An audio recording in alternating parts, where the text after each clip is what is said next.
அனைவருக்கும் வணக்கம்.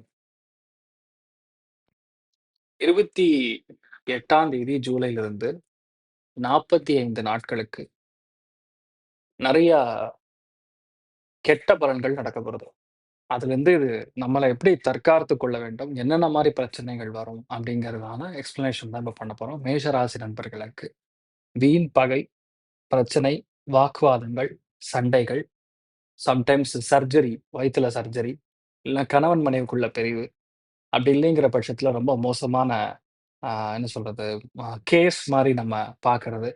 இது எல்லாமே நம்மள ரொம்ப பெரிய அளவுக்கு பாதிக்கக்கூடிய வாய்ப்புகள். ஒரு 45 நாளுக்கு சுத்தமா சரியில்ல. ஆனா சனி வக்ரமா செவ்வாய பார்க்கும்பொழுது நமக்கு மிகப்பெரிய பிரச்சனைகளை கொடுக்கும். ஸோ இதிலிருந்து நம்ம தற்காத்துக் கொள்ளணும்னா, சுப்பிரமணியனை வழிபாடு செய்வது.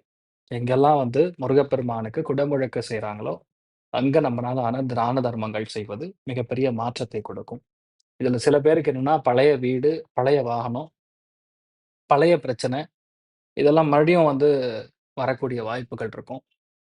அதே மாரி ஒரு சில பேர் யாருக்கு ஜாதகத்துல சனி வக்கரமாகவே இருக்கிறதோ, அவர்களுக்கு வீடு வாங்கக்கூடிய பிராப்தம், டிவோர்ஸ் அப்ளை பண்ணியிருந்தீங்கன்னா கிடைக்கக்கூடிய பிராப்தம், அதே மாரி நல்ல வேலையில பெரிய பிளேஸ்மென்ட் உட்காரக்கூடிய பிராப்தம், ஒரு சில பேருக்கு மிக முக்கியமான வீட்டுக் கடன் அடைக்கக்கூடிய பிராப்தம், எதிர்பாராத ஒரு பெரிய ஒரு அ பதவி கிடைக்கக்கூடிய பிராப்தம், இது எல்லாமே கிடைக்கும். பட் எனக்கு தெரிஞ்சு ஒரு 70% இது